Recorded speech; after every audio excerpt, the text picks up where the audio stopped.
are back for the penultimate episode of Melbourne Survivor, Playing with Fire, episode 10, All or Nothing. We are in the rundown. How do we feel? I'm in the wrong spot again.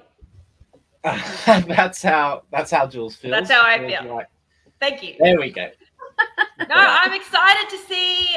I'm like, next week can't come soon enough. I'm so excited to see how it all plays out.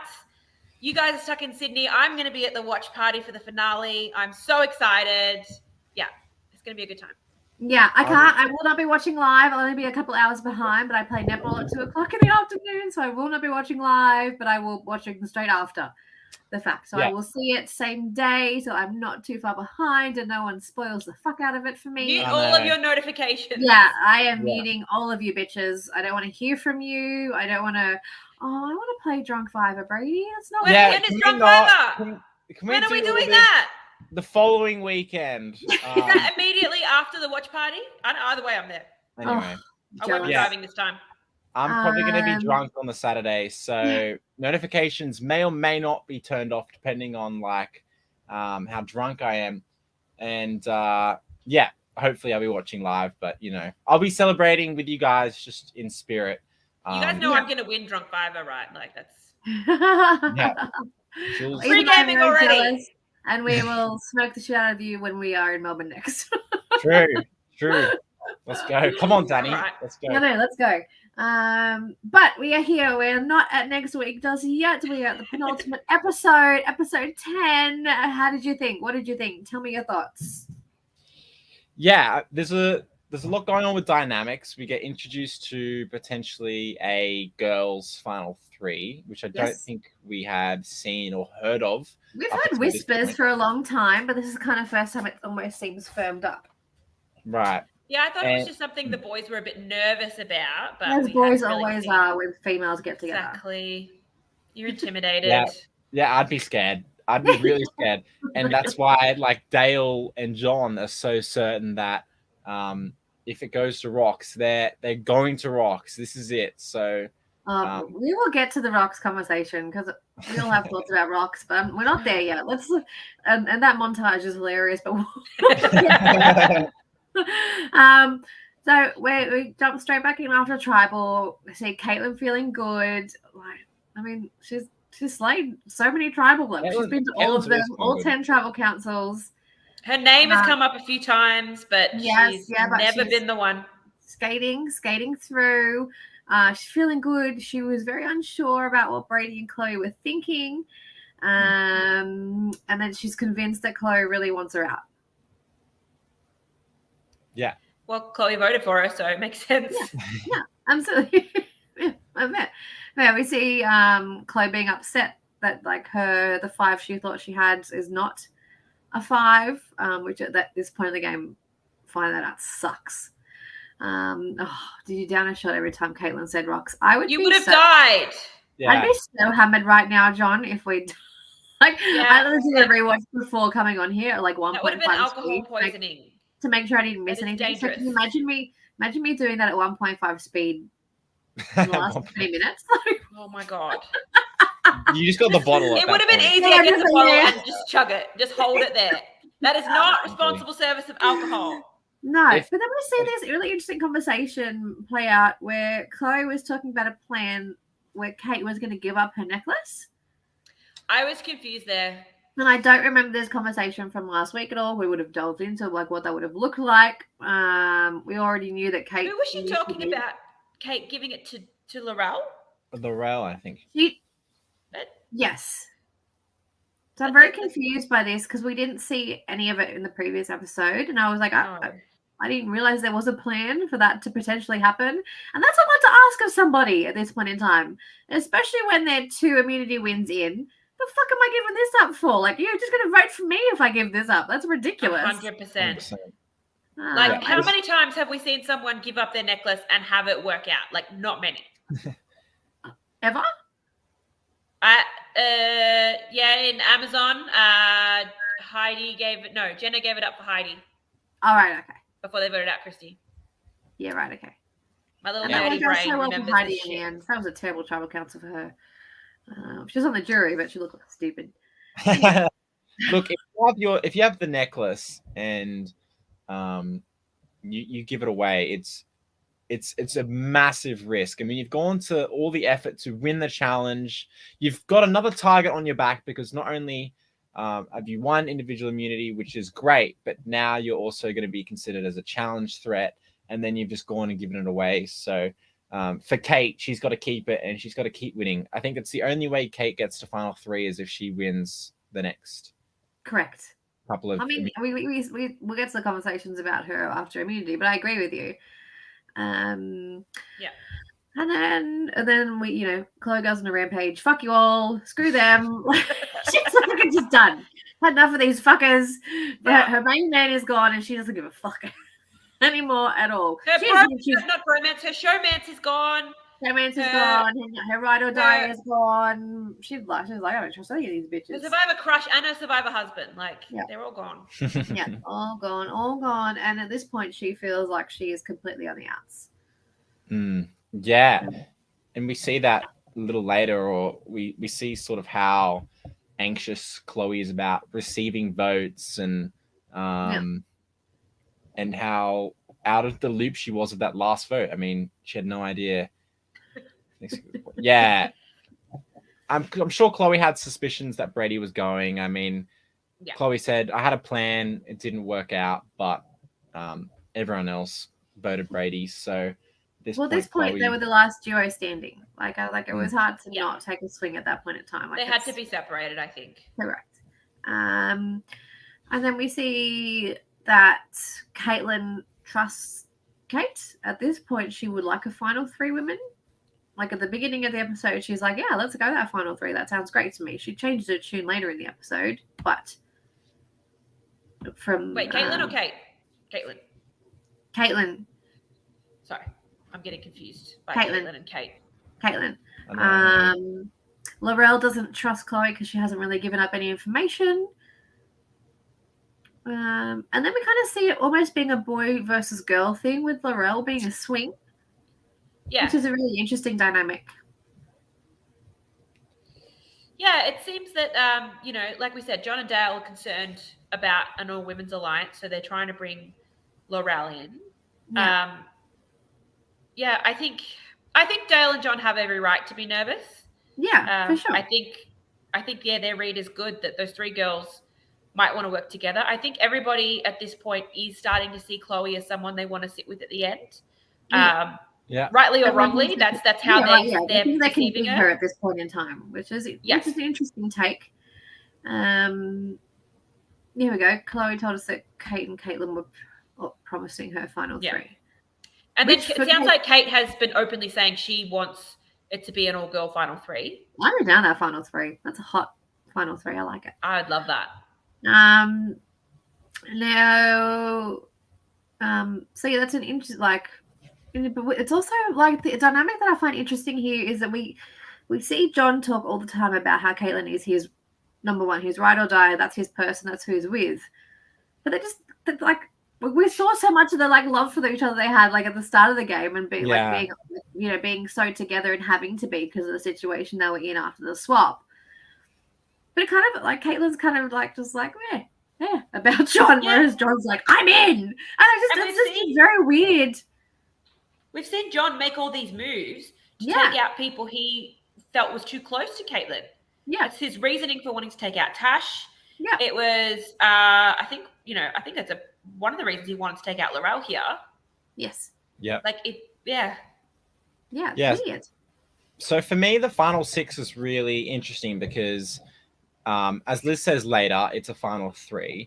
However, at this point, at this point in my head, I'm going, who are the threats and who are the non-threats? And I think I have Laurel, Kate, and Caitlin as being the 3 biggest targets left.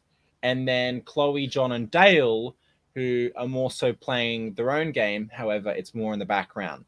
So I feel like if Laurel and Caitlin wanted to get to final 3, they would maybe need to look at working together with Kate and trying to convince Kate is your only way you're getting to final 3 is if all of us go against each other at the end and just see best person wins. Yeah. It'll also be a hot final 3. Yeah. Not that it's going to happen, but it would have been. Would have been crazy. Yeah. And then you get to see sort of like, okay, if Laurel now goes, and then you have probably Kate and then Caitlin, you've got a final 3 between Dale, John, and Chloe, where I think what is most the jury yellow.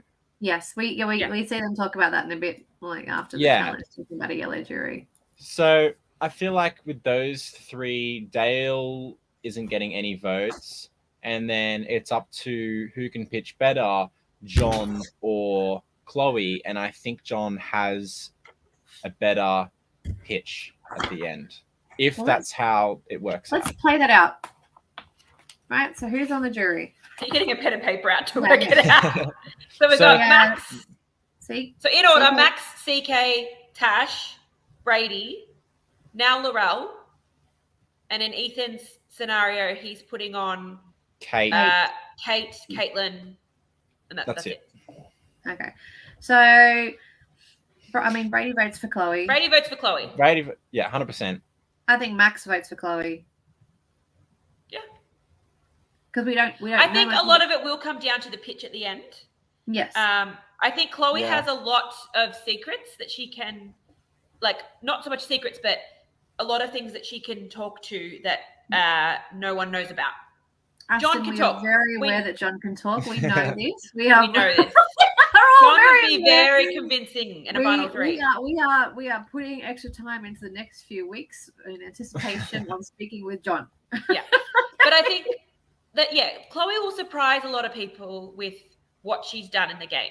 I think, a lot of people might have seen her as just sort of riding along with Brady and riding his coattails, but I think she can, and Brady will probably attest to this, that it was much more of a actual duo, and Chloe was doing a lot of the footwork socially.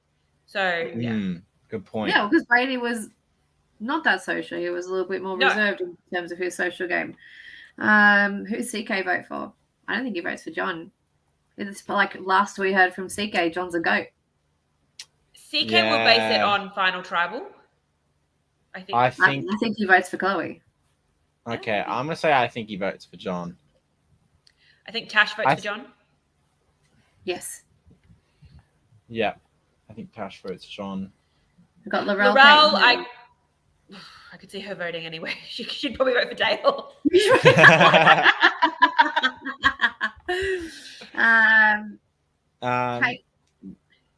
Kate, I think, votes John.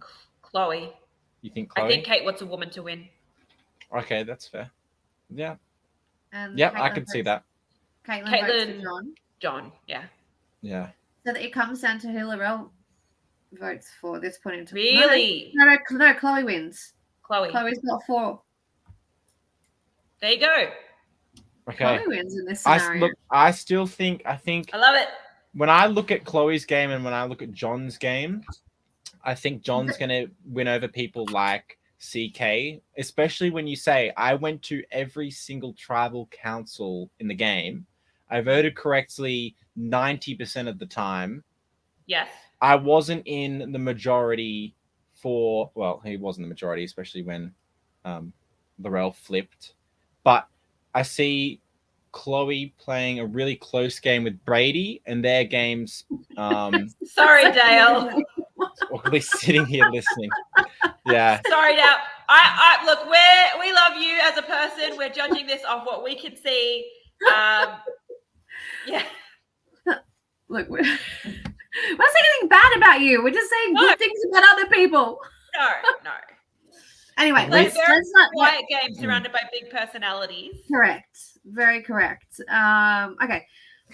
So, and then we had this is very weird conversation. Was it Caitlin about like trashing Chloe and talking about giving her a bone? She didn't take it. At least give it back. Yeah. Don't worry about the trash. I was very confused.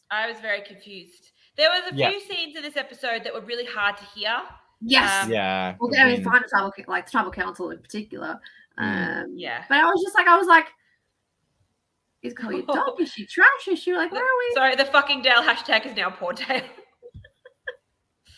Poor fucking Dale. We love it. Dale, we are all really hoping you pull a Christy Bennett and just talk that shit at Travel Council. Let's go. We want to hear it, Dale. I'm sorry, is that a subtle Sydney reference? Of course. I mean, come on. I'm only here for myself, and then Melbourne's like this other thing that I'm sort of doing. All right. Come on, Dani knows keep that in mind when I talk about you tomorrow night. Okay, fair. Yeah, that was super you can't press not to talk about him in this episode. Let's be fit. Like that episode is no. Anyway, where are we? Throwing a bone to Chloe, I think Laurel and Caitlin were talking about. Yeah, so they're talking about Chloe at this point in time. I think it was Chloe. I have Chloe with a question mark next to it. Yeah. So I'm not 100% sure. Those two together, Caitlin and Laurel, are vicious little bitches. Mean girls. That's so mean. They're so funny. They are. They're both Regina George. I'm just like, oh my God. Yeah. It's so funny to watch, like, those two interact with each other. And they are like the craziest frenemies. Yeah. Because they're like, oh, fuck, no, I'm not working with this. I'm not working with that person. This is not, no. But like together, they're like these heightened frenemies. It's crazy. Yeah. Anyway, then we see then we get Caitlin does not want to go to final 3 with Laurel. Yeah. Which smart. Yeah. And then we see her backtracking on her talking about a girls' alliance because she's not sure about Kate either. Right. And then she would be fine going with Chloe or Dale because she thinks she can beat them. Yeah. She doesn't really have a relationship with them. So yeah. Her game is completely different from theirs. Correct. Yeah, and I think she wins hands down in that situation. Yeah, well, I mean, the biggest thing here is that she has made it through every single Travel Council. Which is why I think John gets to the end. I think John wins. Against Chloe. With Caitlin and John, they take votes from each other because they have played together the whole time. Mm-hmm. But I think if one of them is there without the other, I think that's possibly who our winner is. Okay. Maybe. Yeah. But, I don't know shit about calling a winner, so don't listen to me. And then I love this sentence. To target John or Kate is to welcome them targeting me. Who says that? When I keep saying this week after week, Kate and Caitlin's read is phenomenal. 100%. Like Caitlin's my winner pick, always has been, but I didn't. All right, stop flexing. Wait, really? Wait, did you pick Caitlin to win? Really? Yeah. I did. Oh my God, Dani. But I didn't have Kate high up in my But no. You and I didn't. No. Did. Come on, Kate. Go, Kate. She's the last one standing for you. Win those challenges. No, he's still got Dale as well. Okay. I got Dale. Too. Come on, Dale. So Ethan, I think, is going to come over the top and win our predictions because he's still got 2 left. Yeah, okay. I have nobody left, so yeah, they just impress me. Like they've been so impressive with their reads, their social game, so the chaos that Caitlin brings to her confessionals. She doesn't seem that way with everybody. She's chaotic with Laurel, but she's like, like a little cheeky with John. Like she's very much like who she needs to be with each person. But in confessional, she's like sassy as fuck. So yeah, and this goes back to earlier in the game at the swap. She approached Laurel in the perfect way to approach Laurel. Yes. If she was approaching Ma, Annabelle, Rosie for a vote, it would have been a very different approach. But to Laurel, she was like, right, I want to have fun. Let's cause some chaos and make this really fun. And that was the correct approach. And that's how she got Laurel to flip. 100%. Whereas if she was trying to approach Ma or someone else, it would have had to have been more from an analytical, strategic point of view. You could have got Annabelle that way, but... Yeah. But Annabelle, I think, is very strategic player. Very much so. But she could play into the chaotic side of the chaotic evil side. And then we And then we just, and then Dale like pitching his reliability. I'm stuck with the plan. I'm always with the plan. I'm the man who sticks to the plan. I'm reliable. That's reliable. Yeah, reliable's great to get to the end. That's. I mean, if you're not making waves, no one's looking at you. You're just doing what you're told, and you're happy to be there. And that's a person that you want to work with. Like if you could predict how they're going to play, that's someone you want to work with moving forward. Laurel is the opposite of that. You don't know what she's going to do. Unknown entity completely. Whereas Dale, you're like, no, he's a solid number. Yeah, because this point he hasn't done anything to rock the boat. Yeah, no. Dale needs to do something to rock the boat, like capsize the boat, like something. Kick everyone out of it. And we haven't seen idols in a while as well. We haven't seen or heard about idols. I spoke about this last week. We talked about. I don't think anyone has an idol. No one has an idol. If there was another one in the game, I don't think it's been found. No, and it'd have to be used next. It's one more opportunity to use it. Yeah, it'd be interesting to see if there was another one at the next challenge. And for sure. Gets it. Yeah. Okay. And Kate wins immunity 3rd time in a row. Blast it. My notes for this challenge says balance beam points. Kate wins again. Yeah, I think that's about. Look, I liked the challenge. I did. My rewatch was on 1.5, and I skipped the challenge because I was running out of time. Yeah. So again, that balance beams, people had to wait their turns. That throws things. I like the sticks on the thing. It was fun. Yeah. And then, it was a good challenge. But I'm someone who doesn't really care about challenges. Yeah, and then Laurel's dirty. Because she is just like, she was that close. She was right behind Kate. Chloe looked like she was right in it too, though. Yes, absolutely. It was really close to the end. Didn't she? Yeah, sorry? Chloe did get there first. Chloe got to the points first, and then Kate overtook. But then the Laurel's dirty because she's convinced that she a couple more minutes she would have had it if she only gotten across the balance beam quicker. It would have been hers, which would have made for a very interesting vote. And then again, we get this confessional from Kate where she forgets that winning immunity makes her more of a threat because she's so focused on the challenge. And I was like, I get it. That's huge. 100%. I get she knows before the challenge, after the challenge, she knows that winning immunity makes her a threat. During the challenge, she is focused on the task at hand. Yeah. She wants to win. Yeah. I'm the same way. I completely forget anything I'm doing is going to make my status in the game change at all. Yeah. Whether it's yelling at people, whether it's being as forceful as I need to be, I just forget because I just want to win. Whether it's almost killing Christy Bennett. Yeah, Look, she did that to herself. I don't want. Look, just quickly, I was standing back there chatting shit the whole time. She was choking on a fucking muesli bar. I had to eat some, I looked it up the other day. What the hell? This abalone shit. Abalone is a delicacy. It was delicious. Don't have it with water. Delicious. It is. Anyway, that's for tomorrow night. Anyway, during the challenge, she's like, I'm going to win. And I don't think she would even care. Thank you, John. Abalone is delicious. That's disgusting. I don't think she cares about immunity. People. She doesn't care about anything. In her mind, it's a contest. It's a competition. Yes. There's a task. She's going to win. And I understand that wholeheartedly. I was just like, yes, I completely understand. I understand it too. I just don't have the skill to back it up. So it's just, I try my best. But you don't want to play any sort of competitive board game with me because I'll do whatever it takes to sabotage you. So. Damn. Okay. Game night. That's why my friends and I play co-op games now. We get a really cool confessional from Laurel talking about Kate and the fact that besides the fact that she's a challenge beast, her social game is incredible because she makes Who dislikes her? Pardon? Who dislikes her? No one. Exactly. And if it wasn't for the fact that she was a challenge beast. Sorry, Dale wants me to quote Dance Moms. First place is second place is the first loser. Second place is the first loser. Now, do we think that if she wasn't such a physical threat to keep winning immunities, would she be as much of a target? Yes.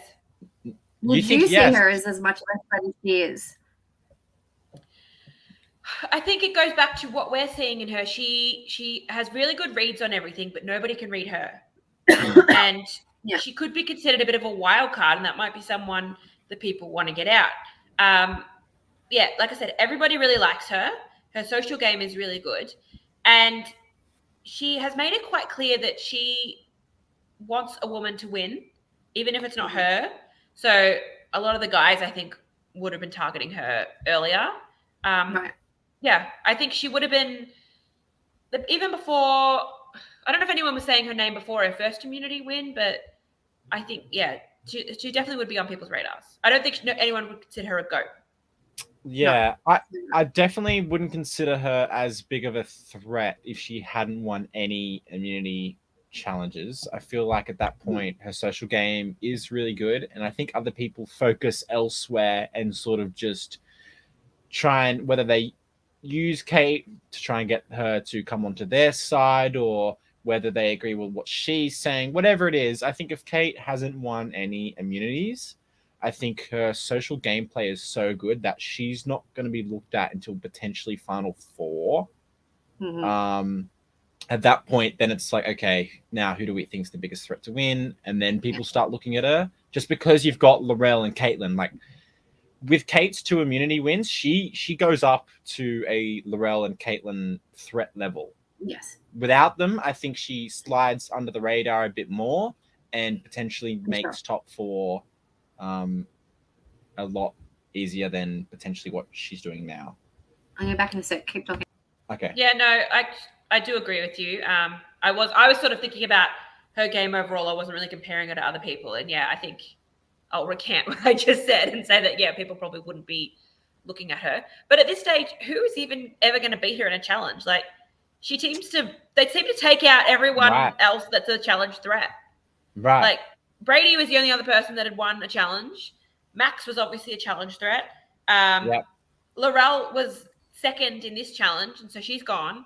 Right. Like, that's we've a good seen point. that Dale has been really struggling in these challenges. Like, I thought he was going to be a challenge beast, and he has not. After the first episode, I knew. So he's not really a challenge threat. Chloe has been surprising herself in the challenges. I think if she had a bit more self-belief, she might be doing well in challenges. Caitlin, we saw her do well in one particular challenge, but other than that, not really. So I just think I could see Kate winning her way to the end. Yeah. Absolutely. Yeah, that's a really good point. I didn't think about it like that. Kate could definitely win the next 2 challenges, and it's due to the fact that the people left in the game don't really have that much challenge ability with the ones that we've seen. Obviously, challenges come in all different shapes and sizes, and whether it's a puzzle or it's more physical, or if it's holding a bucket full of water or something above your head. So it'll really depend on the challenge, but I think a lot of the challenges tend to favor the sort of strength to weight ratio, and that's something that Kate definitely has going for her. She's very strong, and there's not much of it. 100%. Yeah. Well, we talk about Dale said he couldn't even hold the fucking stick things. It's like we get a confessional conversation where he's like, "I'm getting progressively worse." Yeah. Poor Dale. Yeah. I feel you, Dale. That's the thing. You're a pro athlete. The one thing I think I said you had going for you at the start of the game was the fact that you could be a physical asset. Like I said in my cast assessment, I was like, Dale's going to be our challenge beast.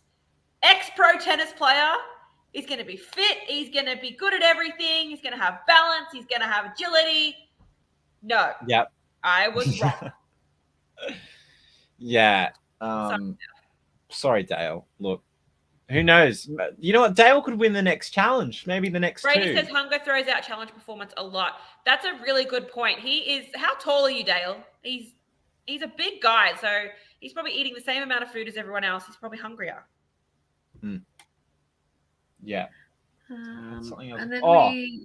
Just quickly, with Dale saying I'm progressively getting worse at challenges, even though it's pretty true, to me, that's also good strategy, because then you look at Dale and you do think ex-tennis player, he's going to be a challenge threat. Yeah. Maybe you want to keep him around to beat Kate, but at the same time, if you aren't doing well at the challenges and then you say, look, I'm not good at these challenges, that just, you're not giving someone a reason to want to vote you out. So, yeah, look, Matt, we brought that up. We're doubtful, Dale, but we believe. I'm here. Like, I want to see it happen. Yeah, I wouldn't be mad about it. I wouldn't be mad about it if he did it. Look, I said a few weeks ago that at this point, I think I will be very happy with whoever this winner is. I think, it's a great season. Yeah. I am already so happy. So, whichever one of these 5 wins, I'll be happy. Yep, 100%. All right. We see Laurel and John discussing Caitlin as an option to be the vote. So Caitlin kind of seems the first name that's thrown out, and then with Chloe going next after her. I love this dynamic of like Caitlin's 2 closest allies this whole game are the ones throwing her name out. Plotting her demise. Super interesting. Good gameplay. Yeah. And then we see Kate talking about how she can see that Chloe feels like she's on the outs, but she wants her. She wants to keep her. She wants to make her feel safe because she is. So in Kate's mind, Chloe is not going anywhere. Like Kate wants to take her to the end. Correct. Yeah. But like we see that swing from Chloe potentially being the next vote to Kate being like, no. She's mine. I'm going to keep her with me. Yeah. And then John's confession where he's nervous about the girls. Yeah, he knows he's not in their plans. Yeah. So you can see he's the fourth. Yeah. Of the 3 in this scenario. And then we see the conversation about Kate talking about how it is a predominantly yellow jury. Yes. Right. So like looking at it, and if Laurel was left standing, that's the person who's going to get those votes. 100%. Right. And Laurel, I don't think it matters that it's a yellow. No, but it's like it. No, I think Laurel just another nail in her coffin. Correct. It's a great starting talk point because we haven't looked at Laurel for a couple of tribal councils, right? We've been focusing on all other threats that there is, and to get the ball rolling about, it's like, well, look at that jury. Right. It's a yellow jury. Who is left? Who here left is yellow, like OG yellow. Chloe. Laurel and Chloe. Yeah. And for everyone's conversation so far, Chloe is not a threat. Yeah. Right. And what happened? Silly players. And Laurel butchered her own tribe, so her own original yellow. Yeah, but it was a game. Like the gameplay was great. Yeah. Right? Oh yeah, so absolutely. So that's fun for thought, and then the rocks madness begins. I love this so much. No rocks. I love rocks. Let's go to rocks. But like, okay, even says, how stupid is that? Like to Kamrasha's like every 1 in 3 going home. But she had votes coming towards her, so it actually would have been a smart idea for her. It would have been really good. We see John break that down a little bit later. I'm confused by the votes. Okay, so we got a message from John explaining a few things, but it looked like if it was going to go to rocks, it was going to be Kate, Caitlin, and Chloe on one side, John, Dale, Laurel on the other. But then Caitlin voted for Chloe, so I don't know how this happened. That part I'm really confused about. Can either of you explain it? No. Okay. Did Caitlin just throw her vote rogue? Can we let's sorry. The tribal council. Sorry. We're jumping ahead. Good points. We'll get into it, but we're not. Hold those questions. Those good questions. Great question. And just John answered it. Thank you. Caitlin wanted Laurel. We will get to it. So Caitlin's out on her own at this point. Oh, okay. 3-3. Oh, okay. Okay, got it. All right. So just the amount of times. If we had done shots every time that Caitlin said rocks in this fucking scenario, even other people said we rocks, would be dead. Ridiculous. Look. I've spoken about it for Jules and I are not particularly for rocks. Ethan is all for rocks, which tells you the kind of game players that we are. Look, like I've said this whole time, I love chaotic gameplay. I just think Rox takes the decision out of your hands, and Correct. you should always be making the decision. Yes, that's exactly it. I'm all for chaotic gameplay, but I'm not going to put my life in somebody else's hands. Look, it does depend how many people there are going to Rox. If it's at final 6, look, probably not, unless you think that this is going to potentially get you to the end. Well, we see that from John. He's like, I think I have to go to Rox because I don't think anyone's going to respect my gameplay otherwise. And he feels like if his side loses, then the girls go to final 3. Yeah. Well, I mean, at this point, Jules, I know you're like, you don't think that's the case. I could tell by your face. I was waiting for my turn. At this point in time, he's heard from CK that he's a goat. His gameplay hasn't been flashy in your face. Like we and we've talked about last week. Like we see his game, we see it good from professionals, but for the bigger, flashier players, they don't see that. And without having this move, right, like a in-your-face move, like I participated in making this happen, rather than a passive behind-the-scenes sort of a move that he's done to this point, that we've seen to this point. He sees, I think I need to do this to be a little flashy, to consolidate my game. I do see where he's coming from in that respect. If I was on the jury, and to me, going to Rox it's not a smart move because it's leaving it all up to chance. Yeah. Whereas if you got to the end and you said, this vote was going to go to Rox, I couldn't risk it because I knew votes weren't coming to me. I knew I wasn't willing to take a 1 in 3 chance. So I made something else happen, whether it was I flipped or I turned the target onto someone else completely differently. I took control of that vote. I owned my game and made a decision. Yeah, for sure. I think if it's, you see in situations where, it's at the merge and it's 2 tribes completely against each other and one person flips to the bottom of that other alliance. Yeah. That's I don't like it there. But in this situation where it's a very fluid game, we're in the final 6, I think make something else happen. Yeah. So I would really respect that if I was on the jury. That's me. That's how I see things as a juror. This jury might be respecting something different. Yeah. Yeah, no, for sure. But we just see John have that thought here. Yeah. And like, so at this point, John wants to keep Laurel as a shield, which I think that's definitely Laurel's big shield. Yeah. 100%. But one more time and you're done. You're not voting off John over Laurel. Like that's just stupid. No, you're not. All right. Okay, then we're at final tribal council. There's no fun. Can we talk about Liz's coffee? Like, Liz is there holding a coffee at tribal. So is Brady. Yeah, but you're on the jury. And I'm not that happy about that either. But Brady had just been voted off. It's not a good look. And then when she came back with the votes, the coffee's in the urn and she's holding the votes. Like, Liz, put your coffee aside while you film the tribal. Have a little sip while they're voting when your camera's not on you.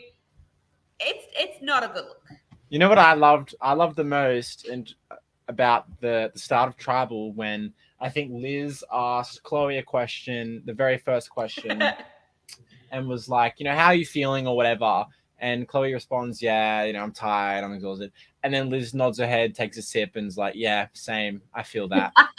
I'm like, Liz, have you been participating in challenges? Have you been to vote people out? No. She's like, mood. Posted. Mood. This is like, I'm not saying hosting is easy, but it does not make you as tired as playing. Surely. Come on. Oh, that's hilarious. Was she trolling them? Is that what was happening? Oh, probably. I don't know. Probably. Though I could barely hear a thing of this fucking tribal council. Kate said something about, like, I think Liz asked her, are you tired as well? You're doing well in the challenges. She's like, look, I've got energy for the challenges, and then I go and I'm crashing. Again, I understand that completely. Like, it's just adrenaline kicks in. Brady has his phone at tribal. It's funny. If I was Brady, I'd be like taking photos of people while they're trying to selfieing on the jury. Yeah.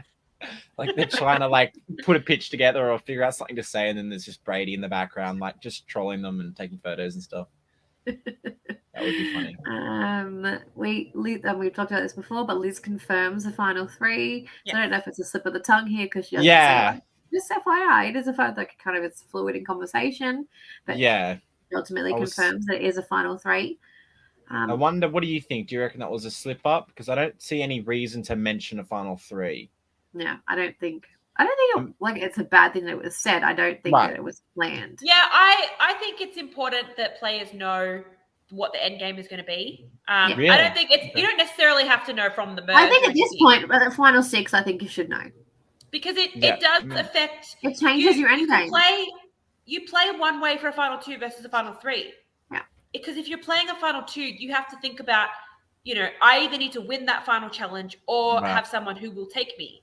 Versus a final three, I just need to have one bigger threat in front of me. It is a very different end game. So I think it's important they know. I mean, normally if you're a player, you just count how many people on the jury, right? Because if there's going to be 8 people on the jury at final two, then it's just not going to be a final two. You can't have an even number of jurors at a final two. It doesn't work. Yeah, no, exactly. People who don't figure that out at merge, you're stupid. Look, I agree. It's not hard. It's not hard. As soon as the host says, like, this person's voted out, they will be the first person on the jury. Immediately, you give yourself, 30 seconds, and you figure out whether it's a final two or a final three. Like, it's pretty straightforward. Yeah, or if you merge an odd number. An odd number. Yeah. Like if you merge an odd number, you're in. Or even if you merge at 10, and then the first person isn't on the jury. Yeah. Yeah. Exactly. Like if Max wasn't on the jury, you'd be like, hang on. Yeah. It's going to be a final two. Yeah. Figure it out, people. You've got 10 fingers. You can sort it out. It's not that difficult math. Anyway, that's a rant for another day. Good point. Now, were the jury snuggling here? It seemed like they were. Yes, they were. It looked very cold. It was. I think Max started it. He was like warming the others up, and they were all sort of like snuggling. It was very cute. I think Max just wanted to give CK a big hug. Their bromance is, There's evolved. some man love there. There is. I think Max really liked when CK dressed up all cute for him the tribal before. And then now they're snuggling. But yeah, it did look very cold. So I'm surprised they don't have blankets, honestly. Like coffee, blankets, phone. Like at this point, just get your popcorn out. Like, yeah, like I completely agree that in real life Survivor. Adam, there's no time for non-elimination. There's no time for limbs in LRG. Like it's 3 days. You know this. It's different beasts. You were crewing this season. You know this. We've seen footage of Adam crewing this season. Yeah, exactly. Adam has been in shots of this season. Agreed. Shani and Tessa were robbed jurors. Ridiculous. Oh, but let's not get into politics. Yeah, let's not get. We're talking about LRGs. We're not talking about real life Survivor. Yeah. We're talking about the people who would love to play the real thing, but this is what we can get. Now, where am I to? So we have this conversation about goats, and Liz asks Chloe if she thinks that anybody here is a goat, and there's a pause, and then she kind of says no and goes into a big speech, but I'm not convinced. I'm not convinced that she thinks that no one is a goat. She thinks she's a goat. Yeah. I mean, that might be a front. She might be playing up. I'm a goat. Take me to the end. Right. Or she might genuinely think she is a goat. I don't love the term goat. I will use it when talking about Australian Survivor because it's people I don't know. Yeah. I know a lot of these people, so I'm not really willing to use that term here. But I don't care. Don's a goat. Chloe's a goat. Dale's a goat. No, just joking. Sorry, my Dani, CK came out. My CK came out. Can you cancel Ethan? Just get him out. We'll it was a joke, guys. It was a joke. Sure it was. He's muted.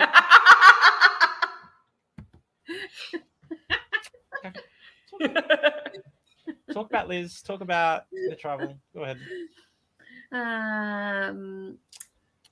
So Chloe sort of just not really answering the question or not actually saying if anyone is a goat. And at this point, you get to the final 6. there's no clear goats. I'd say like Dale hasn't been dragged along by someone. Someone hasn't gone, here, Dale, No. I'm bringing you to the end. Or here, Chloe, I'm taking you to the end. I think everyone at this point is playing their own game. And I wouldn't actually genuinely consider anyone to be a goat. I think a goat is someone who can't generally make decisions for themselves. Maybe they don't know how to play the game. Maybe they're very new and they've got no idea what they're doing. And someone just sort of takes them under their wing and basically tells them what to do. I don't see that with anyone here. So, yeah. No, I'd agree. I think, yeah, like I said, I think any one of these 5 is a deserved winner. Yep. Yeah, I don't think there's any goats. I think the reason we can't see Dale winning is we're not seeing anything from him. It's right. Where I don't want to say we're reading the edit, but we're not seeing anything from him. We don't know what his thought process has been. We haven't seen him have input. So that's why I don't see him winning. If he was edited differently, I would probably see him as a threat. Yeah, absolutely. So yeah. And it's so hard as well because you have Pharrell and Caitlin and Kate. You like, and then you had who? You had CK and you had all Annabelle. You had so many people who give so much substance and energy, and they are big personalities. Yeah. And then you've got Dale, who's just, I'd say, maybe a little bit more introverted. You know, he's not as, I think, maybe even extra. Some of these people are extra. It is a very extra cast. Yeah. Very much so, yeah. Dale's not. So it's very hard to give him an edit when there's all those people like, oh my God, okay, this person's confessional is amazing. Like, that's going in. I mean, we're also being very nice to Dale here. We have seen confessionals and got not a lot out of it either. Like, you know, like a few confessionals we've seen, it's kind of been like, this is what's happening, as opposed to this is what I think, this is what I'm going to do. So it's also hard to edit people if there's nothing to edit. Yeah. Right. Like, I don't know what there is. I don't know. Like, I wasn't there. I'm not Dale, but I'm just saying, like, you know, we can lean and on, you know, on the nice side of things, but there could also not be that there, which is why he's not getting any edit or credit. Yeah, agreed. So going into the vote, I think a few more questions are asked. I can't really remember if anything else really got said. Well, I mean, why don't we ask the Queen herself in case we missed anything? Let's go. Let's do it. Oh my God! On the roll! Oh, she's gone. She's here. She's gone. Oh my God, Slay! Hello! Hi! Hi, darling. Hi. Oh my gosh, my mindset hasn't changed from like class to like talking about Survivor. Oh, do I start taking my clothes off? No, I'm joking. Oh my God, fun time. Hello, how are we? Y'all are so good. Talk to you. I'm good, but stop. I'm so excited to talk to y'all. It's been so like amazing watching you all. Like, I'm also very tired, so that's why I'm trying to like talk slowly. Also, wait, don't worry, we're all pretty tired too. Yeah, is it like fucking raining in like where yellow? Like cold as hell? Because it's like 7 degrees. Yeah, it's freezing now. Like I woke up, I was like, what the hell is going on? But yeah. Fuck, what was the question? Sorry. No, no one's asked a question. No, we haven't asked a question. No, we've so enjoyed watching you. You have been so entertaining, and we're just excited to finally talk to you. Yay! Oh my God, I'm excited to talk to y'all. Like, I'm so excited. Yeah, thank you so much for everything you guys have done this season. Like, it's been so fun for the cast to like watch. It's been fun to do. It's been fun to do, and we'll break down your game, but we're kind of at the vote. Oh, slay. Okay, so we get you cop 3 from Dale, Kate, and Chloe. Caitlin gets 2 from yourself and John, and then Caitlin votes all on her own for Chloe. That's the breakdown of votes. So a chaotic vote for a chaotic evictee, basically. Yeah, I kind of love it. I've always wanted to do like a 3-2-1. You know, I think all my whole game has been like, it was basically like a little ode to my 10-year-old self who like loves Survivor. So my whole game has just been like doing little tributes to what I loved watching up when I grew up. So that 3-2-1 was kind of, it wasn't supposed to be on me. Sorry. It wasn't supposed to be on me. But it was, basically, Cyree, that was kind of the first person I ever really saw and loved. And I wanted to pay tribute to her, but it is what it is. Yeah. Oh, here we go. Dale's clipping a move. I like it. Oh my God, yeah. Dale, the reason you went out. Who's it go now? He is. Literally, he is. We said whoever is the one who can take credit for your scalp has got a huge point on their resume. And so go Dale. Here we go. 100%. So I was meant to vote Caitlin to force the rocks, but I wanted the rock gone. I saw her as the biggest threat, so I flipped. Yeah, I trusted that bitch. I trusted, up to that point. I didn't really, the only reason why I saw Dale because he was so tall, No, I'm joking. I love you. Honestly, up to the point, Dale has a really incredible social game. The tiny talks that we had from merge onwards was amazing. So I'm not saying not amazing, but they were I felt I got what I wanted from him and he gave me what I wanted. So it was okay, I don't need to talk to you anymore. I can just go away. But then that bitch had his own thing that he wanted to do. And I think that's really hard, especially in this cast where half of the people are keeping cards close to their chest and half of them aren't. A lot of them are just please try to do something with me. But with Dale, he was just I didn't know where his head was at, but I thought I did. Yeah. So yeah, it was slaying. Yeah, a slate. Yeah, it's a slate for Dale here. Well done. We were just talking about we weren't sure about his resume and what that looks like. Because he's been kind of in the middle and we haven't really seen him take charge of anything. For being the catalyst for you is impressive. Yeah. The biggest player in the game, I would say. 100%. No, I agree.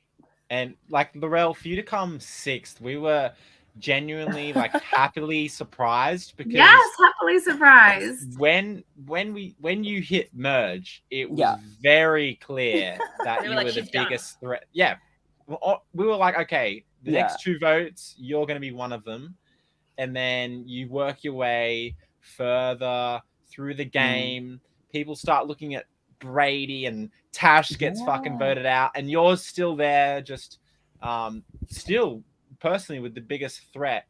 A queen's got to work. A queen's got to work from the bottom at merge. Yeah, 100%. What I love in Survivor in my way is that I never really want to be on top.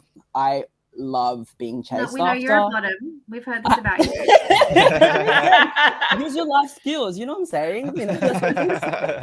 It's just I feel for myself, if I'm in in a middle position or top position, it's not there's nowhere for me to go. There's when you're on the bottom, you have reason to make a move. You have reason to claw your way through stuff.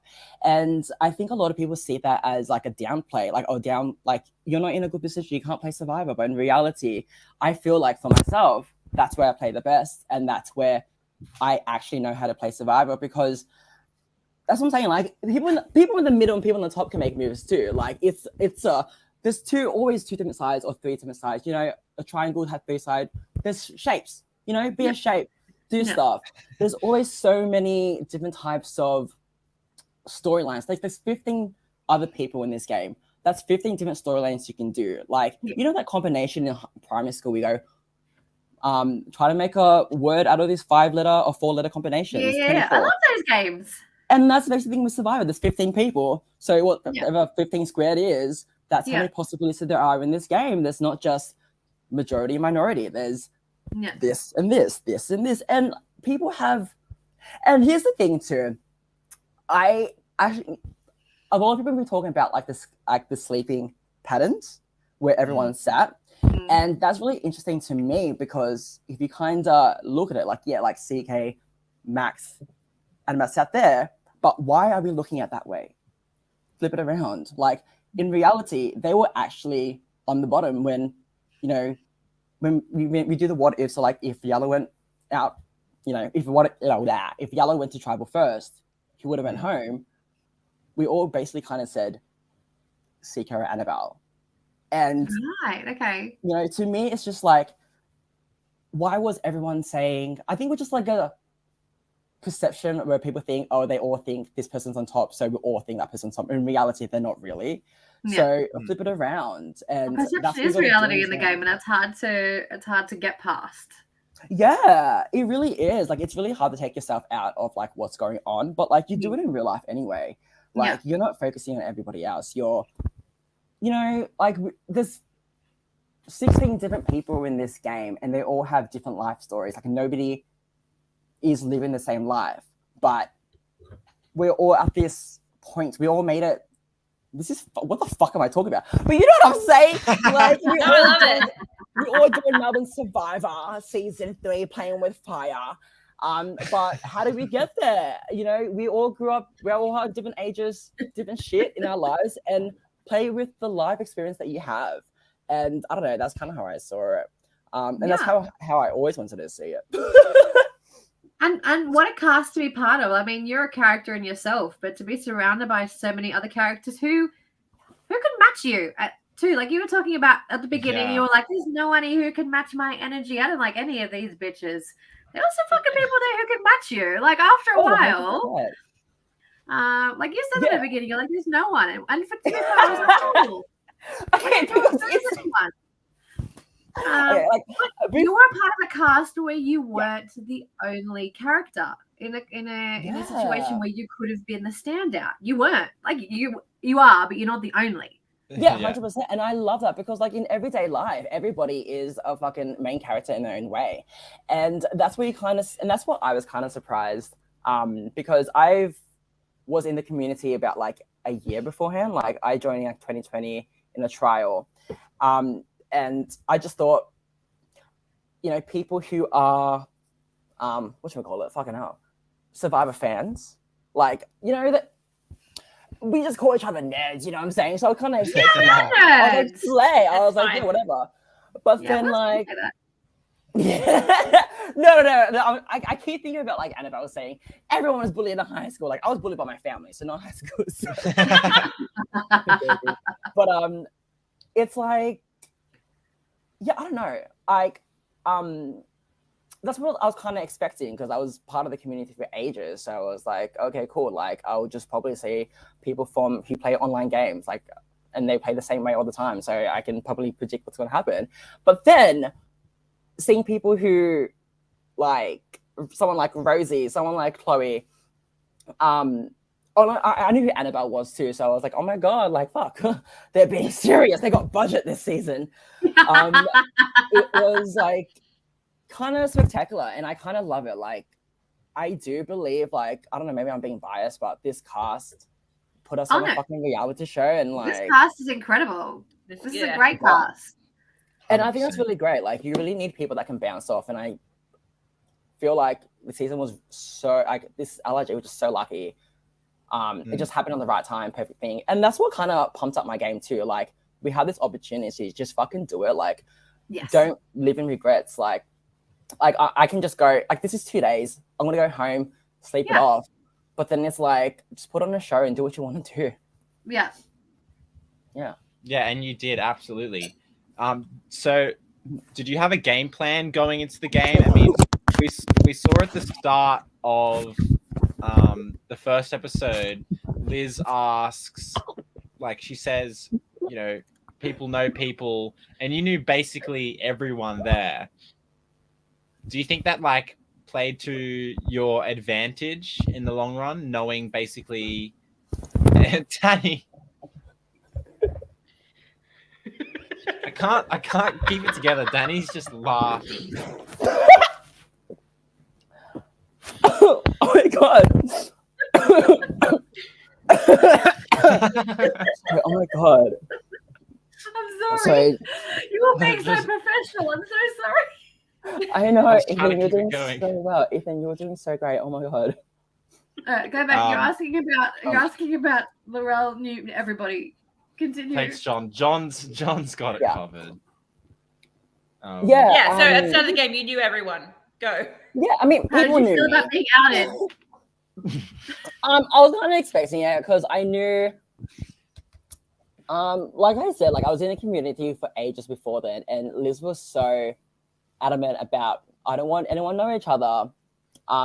So I really thought I wasn't getting casted because I was like, oh, they're gonna get other people beforehand because like, it's like, but also before this, right? So I was a fucking season 2 reject, Ms. Riley, Miss Thing. But I think you're better on this cast than being on season 2. Yeah. So it worked out. Better season. You would have been wasted in season 2. Oh my god, probably. I was like, I wasn't out of my shell then, so I would have been like. I'm trying to imagine you in your shell. Wasted on season 2. This is a season for you. Weren't you just born out of your shell? This is how I came out. But I was yeah. So like so when I saw people, because when I was walking up, I was like one of the late ones to rock up, and I saw like multiple people that I knew. Like I literally just met Dale maybe like 4 days before that. Wow. At a pancake parlor.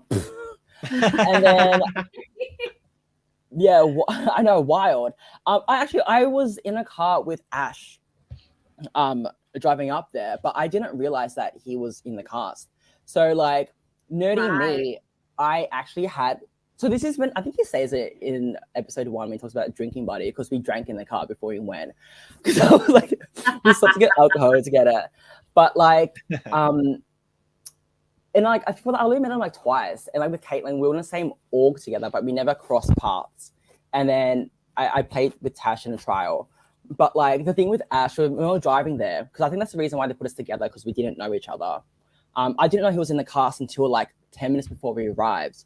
So I had this little booklet of like all my plans, all my goals, and what I wanted to achieve in Melbourne Survivor. And I'm there like reading it out. I'm like, blah, blah, blah, blah, blah. I'm going to do this. I don't give a shit about anybody, blah, blah, blah. And then Ash was sitting there like, You better not be on my... Yeah! I was like, ah! And then he was like, you better not be in my tribe. I was like, what are you talking about? And then he was like, I'm playing. I was like, what the... Yeah, it took me out. I was like, that's a shot. So is that why you had to get him out as soon as you swapped? Oh, 100%. I was like... Gotta go.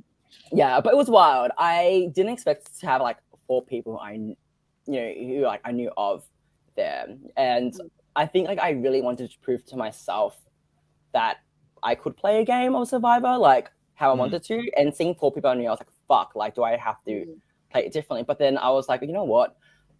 I'm not gonna change my way just because I know people. Like, I'm still gonna do what I want to do. Absolutely. But also as well, I didn't want people to be voted off. I mean, like, I don't think people knew that Tash and I like played together before. So it wasn't that big of a difference. But like, I also didn't want someone else to be voted off because they knew me. And I didn't want that to be like involved in like why people were voted off, you know? Like, I'm like, oh, I want to vote you off because you know this person. Like, so that I would have been felt bad about. But like, yeah. All right, I can't talk. That's like. So how did you go on your trial and other orgs that you've played? Like, do you think this is the best you've ever played, or this is actually the worst I've ever played? Yeah, why do you think that? Oh, I mean my placements, or like placements, but also just general play style and stuff like that. Your game. Yeah, your game. Yeah. Oh, I feel like placement wise, this is the worst I've ever done. I'm usually like 5th, 4th, and 3rd, which is impressive. Very impressive. And then for like, but game wise, this is probably like last evolution.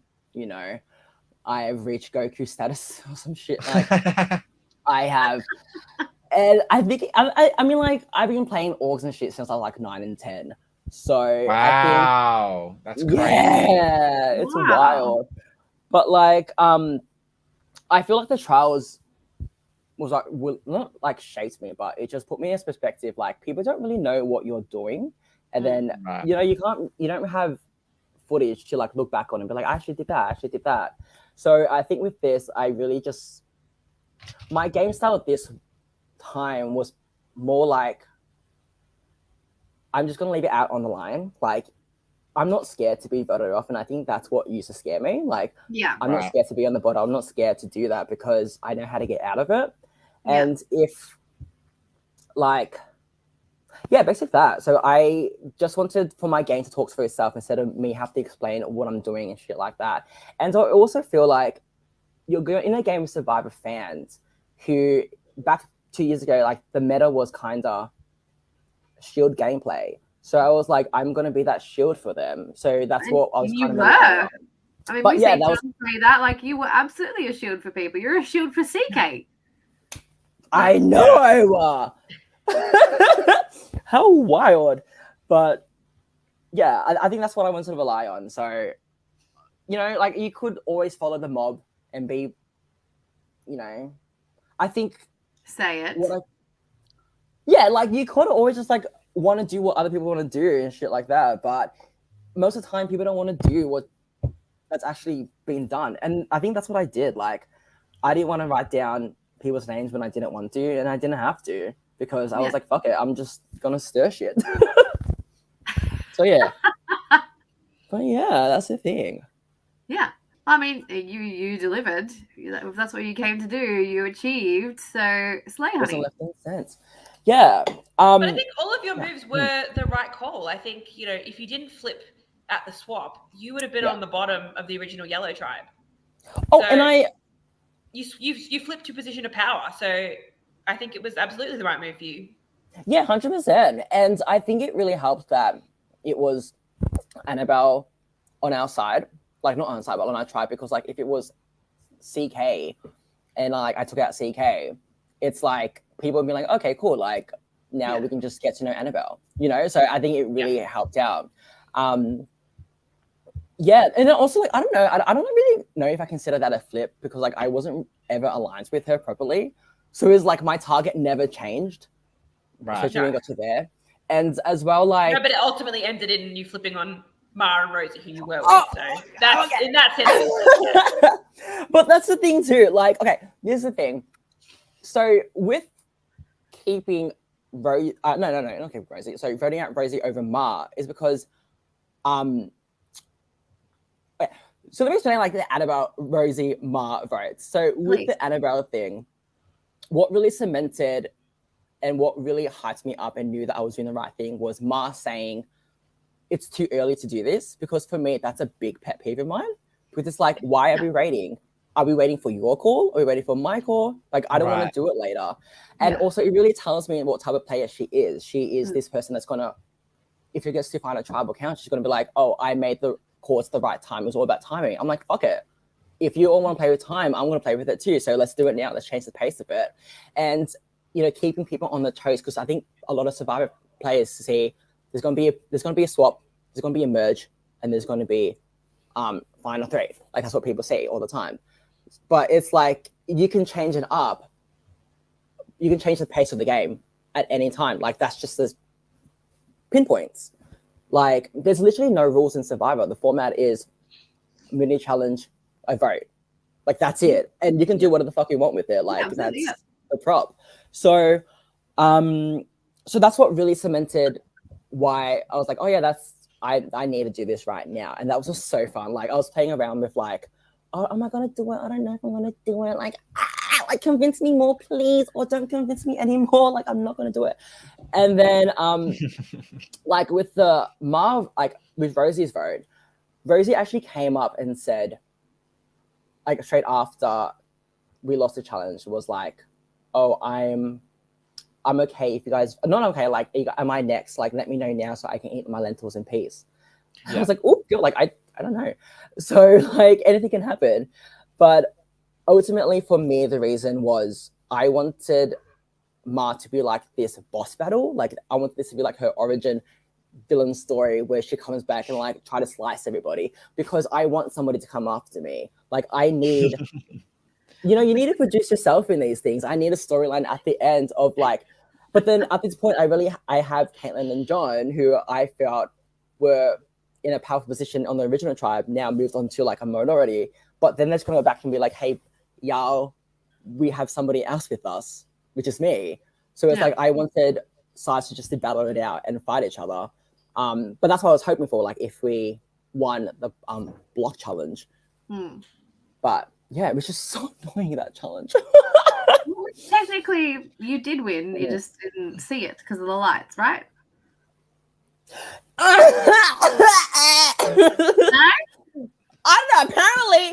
Apparently. That's the feedback we've been given. That's what we've been told. Who said that? Everybody. Big John. I don't remember this. Honestly, then agree. They had it a couple of times, but couldn't see it because the lights were too bright to show the colors. Yeah, because we had to hold the lights. Oh my god. Yeah. And we're also like blindfolded in that challenge. Well, going back to Rosie, that vote was very emotional between the two of you. Oh yeah. Tell us about that dynamic.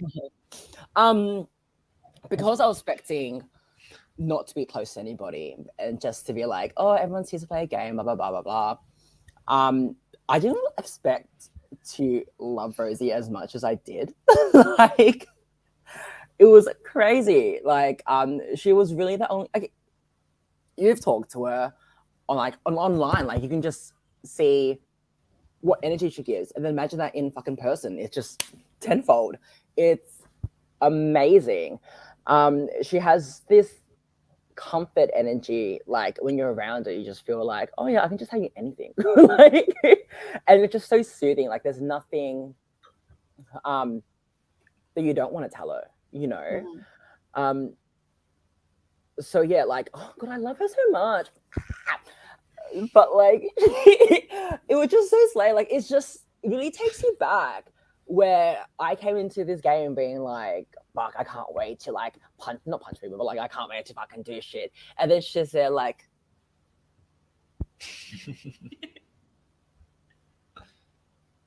and like, she like spoon feeds me lentils, you know, I don't know. But she is, yeah, but also as well, like, I really thought everybody there was a fan, because I was like, why would you sign up for a game and go camping for 2 days if you're not a fan of the show? So I thought everybody was playing like, oh, I don't know much about Survivor. So there was part of me that was like, oh shit, like, she probably knows much more than she does, and for other people as well. But yeah. So during that Rosie vote, obviously it was very emotional. Did you ever consider not voting her out before you did? Like, did you think maybe I should keep her in the game? Maybe because, I don't know, you felt bad that you were going to vote her out or anything like that? Like, what was your thought process? Did that ever cross your mind, actually keeping her? No. And that's why I think that's why I was crying so much, because it was like, there's no other option, but it was just like, I've made my mind up. Like, I've really set my game in stone to what I'm trying to make people perceive me. But that was really hard. Like, I did really want to like spend time with her more. It was really hard pre-merge voting people out. Like, I think at merge, I was like, I don't give a shit. Like, don't be a fucking jury. Like, fuck off. Like, walk it off, babes. But then pre-merge, like, oh my god, like, you know, like, I think Annabelle and I had a conversation about like jury outfits, and like, I think someone asked, who was it? I forgot who asked me, but just like after the game. But like, something was telling me like, oh, would you not have flips on Annabelle for jury outfits? Just see her jury outfits. I was like, yeah. I'm like, you know, if she made a point about it way more, then I was like, yeah, you know what? Like, I'll keep you for your jury outfits. But yeah. But yeah. Please tell me we see you on the jury wearing some of her outfits. Oh my god! You never know. You never know. Oh, I'll be living. You don't want that bit of outfits to go to waste. You know what I'm saying? So exactly. We saw CK wearing one. Yeah. Oh, yeah. Christopher Kelly Clarkson.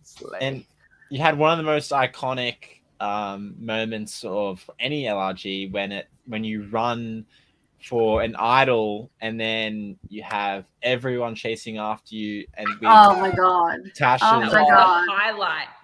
It was fucking Baywatch, wasn't it? One of the best. It was fantastic. Oh my god, that's amazing. That was like my Survivor goals are like that. Like, that's what I always wanted to do. So like, I think it was just a perfect opportunity because okay, literally I was just talking. This is me and Caitlin, and this is like CK, like that there. And I'm like, bro, what? What? Say it. It was like an S chase right there. I'm like, whoa.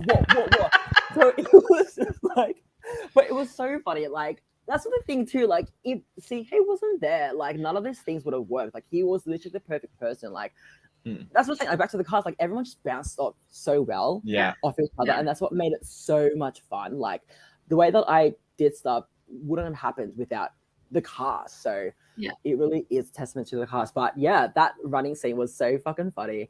You booked it. You were like, should I run? And you're like, yeah. And you fucking like took off hell for fucking leather. Like just like I was like, oh shit, I would have chased you. I've been like, where's bitch going? I'm gonna chase you. 100%. Everyone's chasing. I'm chasing. Like, what am I missing? Yeah. That actually would have been perfect if Caitlin had a clue for something. You're running off, everyone's chasing you, so she's looking somewhere else. Like, That would have been hilarious. But no. Or if you guys took off in different directions. Oh my god. Like Taylor went the other way. And like, CK's head would have exploded. It would have been like, which way do I go? Oh my god, he could have like called out to Max and like, you go that way, you chase them. That would be so funny, but all hands on deck. Yeah, it was really funny. I didn't realize how many people were running because even the crew was running too. I was like, what the fuck? They've got to check you. See the shaky camera just very like Blair Witch Project. It feels like a horror movie. Yeah, that was fun. It's still funny. I think it will forever be funny. That has to go down the Hall of Fame of Melbourne. Like no LRGs in general. Hall of Fame. 100%. Oh my god! Oh, that's so fun. But I'm sure we all watched it multiple times. It was just one of those moments. Even more funny. And just like the music was awesome, and then cutting back to Kate and Tash just being like, oh, okay. Yeah. It was everything. Oh my god, it really was, guys. I was like, oh my god. It was perfect. So, Laurel, I want to talk about Final Six because you're getting so close to the end at this point. What is your end game? How do you make it to the final three? Like, what is your thoughts? What are your plans? I mean, so like obviously I knew that there was going to be points where there was no shields left, and there was going to be like where everyone just agrees, okay, this bitch needs to go. Yeah. But what I really wanted to try and rally is Rox. I thought Rox was like, I'm not saying I was the one that started the Rox thing, but like Rox was an idea that I was like, but I'm saying it. But like for Tash me, wasn't your move, but it was your move. But that's the thing. There's 15 like MCU storylines in here. Like anyone can be. But that's like if you ever go on LIG, my biggest tip is just say shit. You know, go on your confessional, say whatever you want to say. Because shit, like, yeah, but like that's the thing. Like LIG is like infamously known for losing footage, and if there's no footage, but you're the only one saying it, they got to use it, you know, just do it. But I'm not saying that's what happened. That didn't. So wait, Final Six, yeah. So in my head, yeah, this is another Survivor Girl I wanted to do, but I felt like, Rox was a thing that can make me safe, and it really pushes people because at that point, you know, I don't know. There's some people whose games aren't flashy, and I thought this is the perfect time for people to be flashy. So that's where I wanted to force Rox. Yeah. So just it just had me run down. What the fuck was I thinking? But like,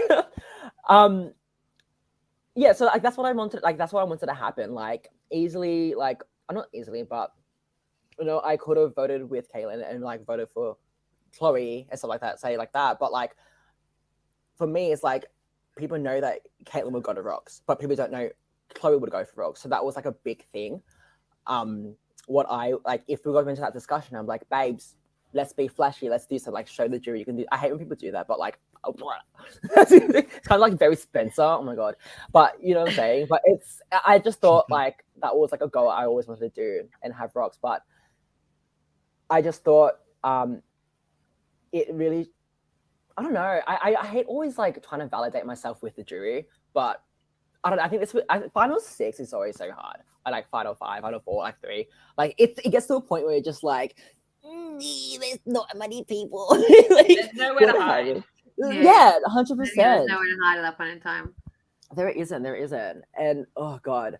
So yeah, that's this. I don't know.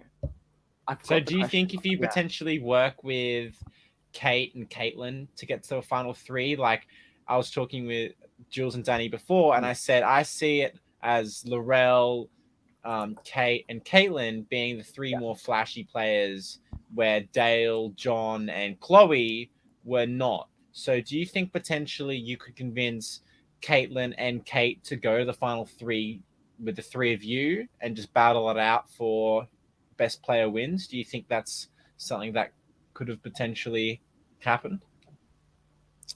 I think hindsight, yeah. Yeah, like hindsight. It's all hindsight. It's all hindsight. I know. Gosh, and I think this is my only one regret of like I think I just thought Just one. Yeah, just one. That's pretty good. That's amazing. Yeah, that's amazing. Wow. But I feel like I think just overthinking this, like trying to get to the final, because up to this point I never really thought about like how am I going to get to the final, and I think this is like where it kind of like messed me up, because I was overthinking. I was like, I have to think about like, your mindset changed, right? Like, because you've gone from being like, I don't give a fuck, to being like, oh, it's right there. Maybe that's right. Yeah, maybe I can do this, and I can see that. Oh, 100%. And I feel like I should have just let my ego get to me and be like, if I can win in any single combination, like does not matter. Right. Oh, if you're in the end, you win. Absolutely, all of the jury were loving you. Like you would have had a tough time against Kate and Caitlin, because you all had like great story to tell, but I think you win. I agree. Yeah. Oh, slay. But I know that I did for myself, I'm not a great talker though. So back then, this is pre-ADHD, pre-trans, pre-everything, you know what I'm saying? Right, so like, but yeah, no, 100, yeah. I forgot what you said, but no, yeah. I'm so sorry. No, but I don't think you would have had to talk much, because your game had been so out loud. Mm. You know what I mean? Like it's different for players where they've had great game, but it hasn't necessarily been the forefront of everybody. Yeah. So they've got to be like this. I'm going to break this down for you and how I got to here. Whereas for you, if you're at the end, people know what you've done. Yeah. Because they've fucking seen it. They've been on the receiving end of it. So I don't think you have to convince the jury here. I think Kate and Caitlin have to convince the jury why they should beat you. Yeah, and I mean, I was not thinking that way. And the game's so quick. The game is so quick. Oh, yeah. Oh, it is. I was still crying about Rosie then. Like, what the fuck? Oh my god. Like it's so, oh my god. It's so wild. Like, I love how the first day it was like nothing was happening. Like, I'm like, this is so boring. Like day one, like night one. Yeah, you didn't think shit of people at day one. You were like, ugh. Yeah. it was so boring. But then like, you know, day 2, day 3, it was like wild. But also as well, like the fucking they put us in a bike shed to sleep for merge. God, like that was it. It was so dusty. Did not look comfortable. No. Oh my god, I have asthma too. Like it was so dusty. Like I literally thought I was gonna die of coldness. And like, yeah, fun. Okay, anyway. So, LeBron, what do you think of the voodoo idol? I mean, I've tried asking almost everyone, because I do want to know their thoughts. What were your thoughts on that? See, for me, I don't really care about like advantages and stuff. I could see how this can be like overpowered at the time, but then you just gotta roll with it. I think you just gotta roll with what happened. Like you can't really say to producers, "I don't like this," and walk off. You can't say that. Like, I mean, you can try. That's our job. Yeah, but like I feel, But that's the thing. You always got to be adaptable to these things. You can't always. Like Survivor is a lot about luck too, and you can never predict a beauty idol. So when the things happen, I think, when these things happen, I don't know. For me, I've always been thinking about like I'm going to be voted out next. So every time you play to your full potential. So with the video idol, when I saw that, I was like, because I already knew what the plan was going into it. I was like, fuck, I'm safe. So it's like, how else do you add a layer to this? Like, how else do you do something to it? And that's why I voted for Caitlin at the video idol. But just I mean, how hilarious would you have found that if she played it the other way and voted, and then based off your one vote, she's gone. Oh my god! And no one can claim that. No one can claim that. No, that would have been all you. Yeah, no, I think that would have been so slay for me, not for her. But like I fucking love her so much. But it's like, at that point, it was actually so funny. Like I think I loved people's reactions to things. And like when the Caitlyn vote came up, like you can see everyone's head turn, like what the fuck? And I was like, and then it was kind of like a big, but that's the thing. Like in that round, Kate and I thought at that point, like Kate, Tash, and Caitlyn were like this tight thing, and Caitlyn was kind of like a glue or like this person that just goes around, and oh my god, my train of thought. It was like, Kate was like talking to CK but the whole round, and I was like, oh, how can I spice this up?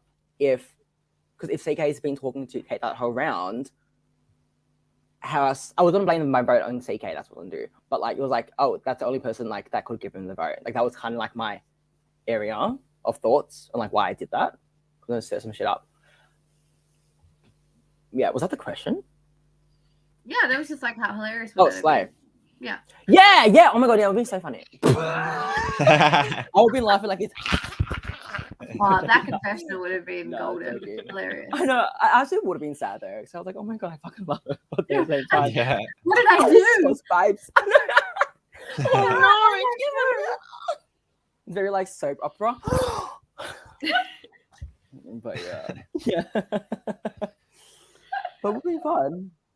So Laurel, if Liz asks you to play All Stars, are you coming back and playing again? No. No. Why? I don't know. I feel like